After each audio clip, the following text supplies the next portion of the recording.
પીઠપ વાળા માનવી જેથી આ જગમાંથી જશે, કાગ એની કાન પછી ઘેર ઘેર મંડાશે. અત્યારે ગુજરાતમાં એ સ્થિતિ છે, ઘેર ઘેર કાન મંડાણી છે. કારણ કે બધાએ જે ગુમાવ્યા છે પોતાના સ્વજનો, એની યાદગીરી એને આજીવન સાલવાની સાહેબ. એમાં વિજયભાઈ એમાંના એક હતા. એ રાજપુરુષ હતા, રાજકોટનું રતન હતા, ગુજરાતના મુખ્યમંત્રી હતા અને રાજકોટના આધુનિક રાજકોટના નિર્માતા તરીકે એનું અતુલ્ય એવું યોગદાન હતું. 1206 એનો પ્રિય નંબર હતો, લકી નંબર પોતાને માનતા હતા. એટલે જેટલી ગાડી હતી, જે કઈ હોય 12 6 એવું તો થાય જ. કમનસીબે 12 6 જ આપણે એને ગુમાવી દીધા. એ જુદી ઘટના છે, એ એક કરુણ સંયોગ છે. એ રાજકોટને નુકસાન છે, ગુજરાતને નુકસાન છે અને ભારતીય જનતા પાર્ટીને નુકસાન છે રાષ્ટ્રીય કક્ષાએ. લાખો મરજો, લાખોના પાલનહાર ન મરજો. ઘોડલે ચડંતો બાપ મરજો, પણ દરણા દળંતી માં ન મરજો. અત્યારે આપણે વિજયભાઈ રૂપાણી એને જે રીતે ગુમાવ્યા છે, એવી રીતે આપણે કાર્ગો મોટર્સ ગ્રુપના ફાઉન્ડર જે છે એને ગુમાવ્યા છે. લુબીના ડિરેક્ટર છે એને ગુમાવ્યા છે. વિશ્વના 6 દેશના લગભગ 60 થી વધુ યાત્રિકોને પણ ગુમાવ્યા છે. 100 civilians is equal to 1 soldier. 100 જેટલા નાગરિકો બરાબર એક સૈનિક એમ થતું હોય છે. તો ડોક્ટર્સ પણ એ જ શ્રેણીમાં આવે. ડોક્ટર કઈ જેમ તેમ બનાતું નથી. જે હજારો લોકોના જીવ બચાવવામાં નિમિત્ત બને છે, એવા ડોક્ટર્સ પોતાનો જીવ આમાં ગુમાવી ચૂક્યા છે, સમજો. તો આ કરુણાંતિકા ગુજરાતના ઇતિહાસની લગભગ આ સદીની સૌથી મોટી કરુણાંતિકા છે. એ મને લાડકોટથી અથવા તો લાગણીથી મને જગુદાદા કહેતા. કાંઈક પણ વાત હોય, જગુદાદા આપણે આમ કરવું, જગુદાદા આપણે તેમ કરવું વગેરે. મહિને 10,000 રૂપિયા એ સમયમાં 25 વર્ષ પહેલા મહિને 10,000 રૂપિયા મને એને આપ્યા હતા. મેં લીધા હતા. મેં એમ કીધેલું, પાછો અમારો સ્વભાવ વાકો ત્રાહો તો ખરો.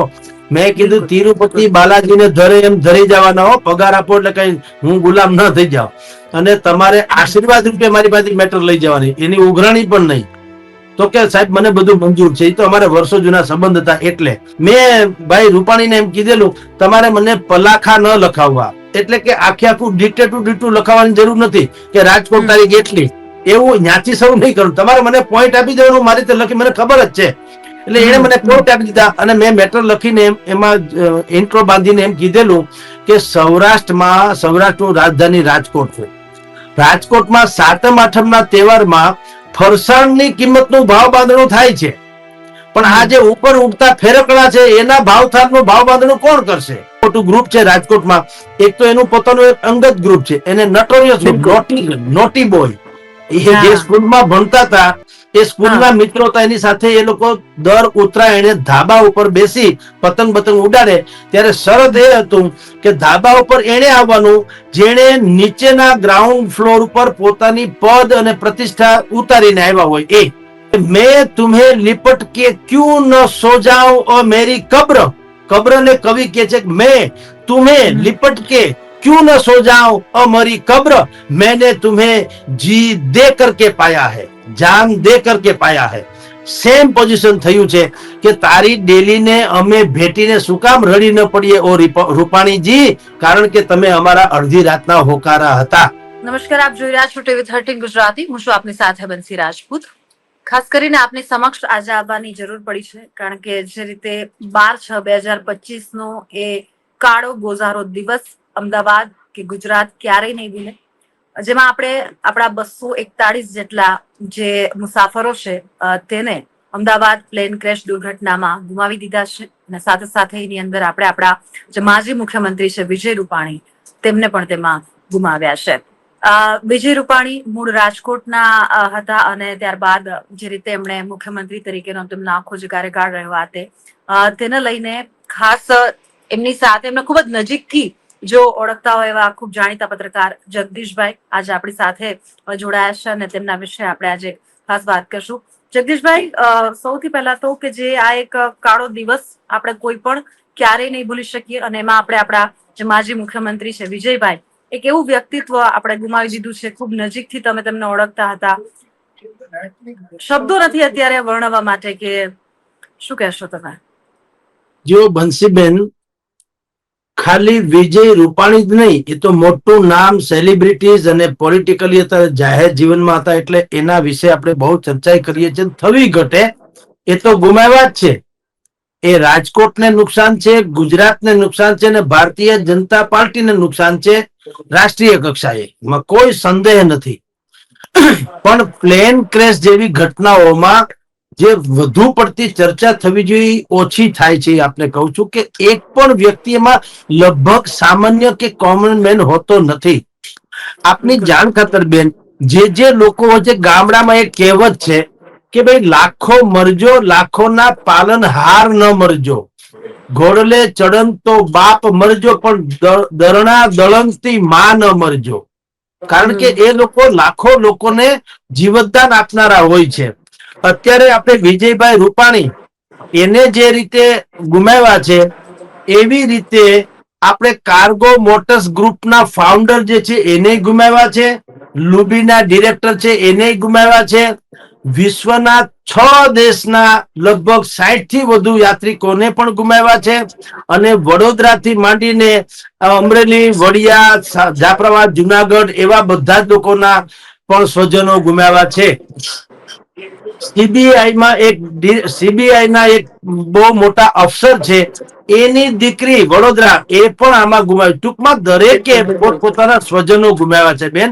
અને 241 જણા, જગદીશભાઈ, 241 માસૂમો કે જે હજી મતલબ કેવા, કોઈ ઈદ નો તહેવાર મનાવવા માટે આવ્યા હતા, કોઈ દાદીને મળવા માટે આવ્યા હતા, કોઈ કોર્ટ મેરેજ કરીને હજી તો બીજે દિવસે લંડન જાય છે, સ્વજનો એમની રાહ જોવે છે, અને એ 241 લોકોને તો આપણે ગુમાવે છે. સાથે સાથે જે દુર્ઘટનામાં આજે પ્લેન છે જે હોસ્ટેલ સાથે ટકરાયું, એ લોકોને ખબર નહોતી, બિચારા મેસમાં જમી રહ્યા હતા, એ બધા જે સ્થાનિક રહીશો હતા, જે આપણા ડોક્ટર્સ છે ભવિષ્યના, અને એવા પણ 50 થી 55 જેટલા જે ડોક્ટર્સ છે એમને પણ આપણે ગુમાવી દીધા.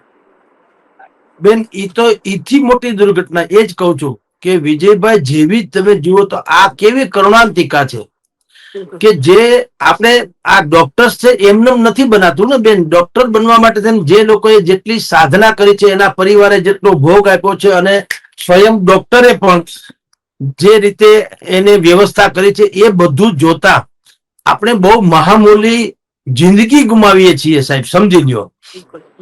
100 civilians is equal to 1 soldier. 100 જેટલા નાગરિકો બરાબર એક સૈનિક એમ થતું હોય છે. તો ડોક્ટર્સ પણ એ જ શ્રેણીમાં આવે. ડોક્ટર કઈ જેમ તેમ બનાતું નથી. જે હજારો લોકોના જીવ બચાવવામાં નિમિત્ત બને છે, એવા ડોક્ટર્સ પોતાનો જીવ આમાં ગુમાવી ચૂક્યા છે, સમજો.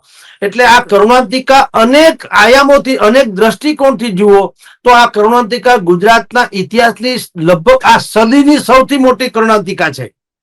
હવે એમાં વિજયભાઈ એમાંનું એક પાસું છે. તો જેટલા પણ સ્વજનોએ ગુમાવ્યા છે, આ બધે જેમ આપણે અમારે ત્યાં ઝવેરચંદ મેઘાણીની એક પંક્તિ છે કે મીઠપ વાળા માનવી જેદી આ જગમાંથી જાશે, કાગની, ઝવેરચંદ મેઘાણીની, દુલાભાયા કાગની, મીઠપ વાળા માનવી જેદી આ જગમાંથી જશે, કાગ એની કાન પછી ઘેર ઘેર મંડાશે.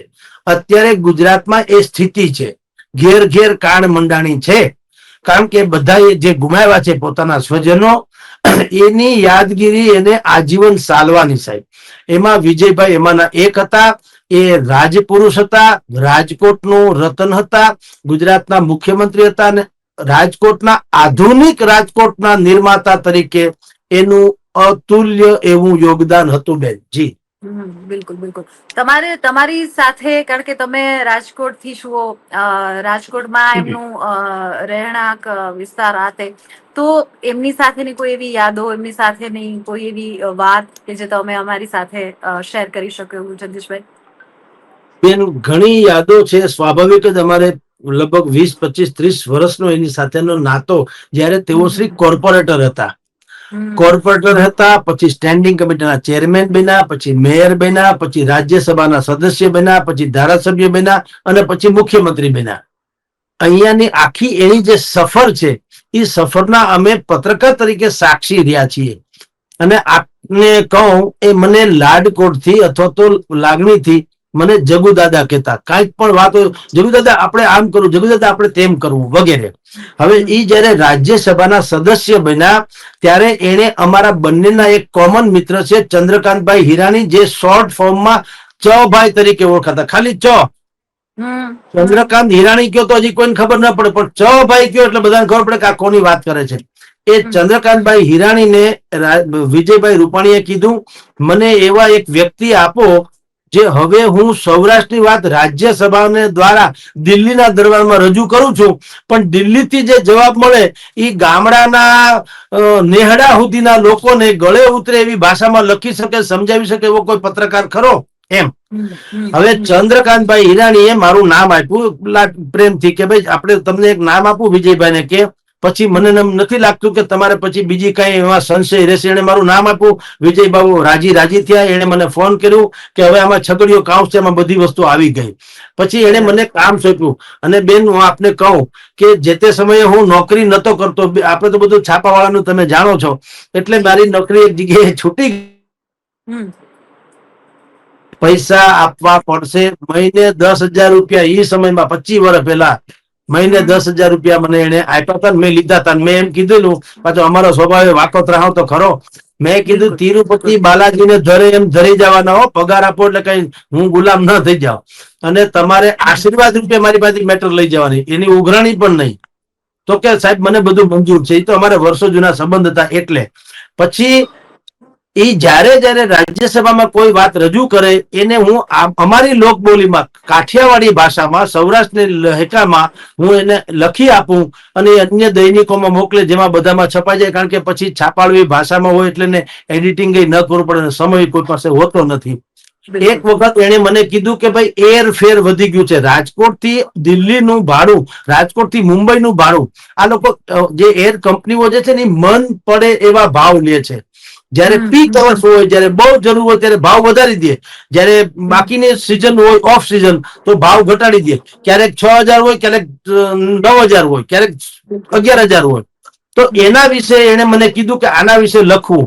મેં ભાઈ રૂપાણીને એમ કીધેલું, તમારે મને પલાખા ન લખાવવા, એટલે કે આખે આખું ડીટેટું લખાવવાની જરૂર નથી કે રાજકોટ તારીખ એટલી, એવું ત્યાંથી શરૂ નહીં કરું. તમારે મને પોઈન્ટ આપી દેવાનું, મારી રીતે લખી, મને ખબર જ છે. એટલે એને મને પોઈન્ટ આપી દીધા અને મેં મેટર લખીને એમાં ઇન્ટ્રો બાંધીને એમ કીધેલું કે સૌરાષ્ટ્રનું રાજધાની રાજકોટ છે. રાજકોટમાં સાતમ આઠમના તહેવારમાં ફરસાણની કિંમતનું ભાવ બાંધણું થાય છે, પણ આ જે ઉપર ઉગતા ફેરકડા છે એના ભાવતાલનું ભાવ બાંધણું કોણ કરશે? બિલકુલ, આ તો ઉઘાડી લૂંટ છે. સાચી વાત છે. અને પ્લેનમાં કોણ જાય? લગભગ બધા હરવા ફરવા જવું નહીં, મોટા ભાગે અનિવાર્ય હોય તો જ પ્લેનમાં જવાનું પસંદ કરતા હોય છે ને. તો એવા લોકોની પાસેથી મજબૂરી વશ જનારા લોકો પાસેથી તમે ડબલ ટ્રબલ ભાડા ઉઘરાવો, એ સારું ન કહેવાય. તંત્રએ આમાં ભાવ બાંધણું જેવું પણ કંઈક કરવું જોઈએ. આ અમારો ઇન્સિડન્ટ હતો. એનાથી બહુ રાજી થતા વિજયભાઈ રૂપાણી કે સાહેબ તમે જે રીતે આ પ્રેઝન્ટેશન કર્યું, એટલે ફરસાણના ભાવને તમે ફેરકડા એટલે પ્લેન ત્યાં સુધી તમે સરખાવીને જે વાત કરી એનાથી લોકોને બધાને ગળે ઉતરી કે આપણે શું કહેવા માંગીએ છીએ. આમ એની સાથે અમારો જર્નાલિસ્ટિક નાતો પણ હતો અને એની સાથે અમારું એક ગ્રુપિઝમ જેવું, એક મિત્રતા જેવું. કારણ કે જયારે એના એક બહુ મોટું ગ્રુપ છે રાજકોટમાં, એક તો એનું પોતાનું એક અંગત ગ્રુપ છે, એને નટોરિયસ નોટી બોય, એ જે સ્કૂલમાં ભણતા હતા એ સ્કૂલના મિત્રો હતા, એની સાથે એ લોકો દર ઉત્તરાયણે ધાબા ઉપર બેસી પતંગ ઉડાડે. ત્યારે શરત એ હતું કે ધાબા ઉપર એને આવવાનું જેને નીચેના ગ્રાઉન્ડ ફ્લોર ઉપર પોતાની પદ અને પ્રતિષ્ઠા ઉતારીને આવ્યા હોય. વાઇસ ચાન્સલર હોય, એ ભાજપનો પ્રમુખ હોય, એ ફલાણું ઢીકણું કુછ નહીં. ત્યાં કેવળ જગદીશ મહેતા આવે યા જગુ દાદા આવે યા જગદીશ આવે, પણ હા ગ્રુપ એડિટર ને સિનિયર જર્નાલિસ્ટ કાંઈ નહીં, જગદીશભાઈ મહેતા, વાત પૂરી. અને એમનું પોતાનું પણ એમના સમગ્ર કાર્યકાળ દરમિયાન અમારે પણ 2-3 ઇન્ટરવ્યુમાં કે એવી રીતના જયારે નોટબંધી થઈ ત્યારે જુનાગઢમાં પણ એમની સાથે સીધી પહેલી મારી પાસે એમની પ્રતિક્રિયા હતી. એટલે એકદમ સરળ, એકદમ સાલસ એમનું વ્યક્તિત્વ. આપણને ખરેખર એવું લાગે કે કોમન મેન સાથે આપણે વાતચીત કરી રહ્યા છે. અને હમણાં થ્રુ આઉટ એમને આમનો જે આ કહેવાય ને કે એ જાળવી રાખ્યું, એમનો એ જે વ્યક્તિત્વ છે. એ પછી ખાલી એક સામાન્ય જયારે એ કાર્યકર્તા હતા ભાજપના ત્યારે પણ, અને જયારે મુખ્યમંત્રી બન્યા ત્યારે પણ અને એ ત્યારબાદ પણ એમનું જયારે એમની સાથેનું કોઈ ઇન્ટરેક્શન હોય કે લોકો સાથેનું એમને જાળવી રાખ્યું જગદીશભાઈ. બંસીબેન, રાજકોટમાં વિજયભાઈ રૂપાણી સહિતના અત્યારે વર્તમાનમાં એવા 3 વ્યક્તિત્વો છે જેને અડધું પડધું રાજકોટ એમ માને છે કે મારા માસીના છોકરા છે. અહીંયા પાનવાળાને તમે જો બહુ માથાકૂટ કરો તો પાનવાળો કે જે હું વજુભાઈ વાળાને કહી દો, વજુભાઈ વાળા મારા ખાસમ ખાસ છે અથવા વજુભાઈ મને ખાસમ ખાસ માને છે. આ રાજકોટની એક બ્યુટી છે કે ગમે તેવડા શીર્ષ પદે હોવા છતાં નાનામાં નાનો માણસ એના પ્રત્યે માને કે ઈ મારું કયું મારો ફોન ઉપાડશે. વજુભાઈ પાનવાળાનો ફોન ઉપાડી શકે એટલી પાનવાળાને શ્રદ્ધા હોય છે, સમજી લો.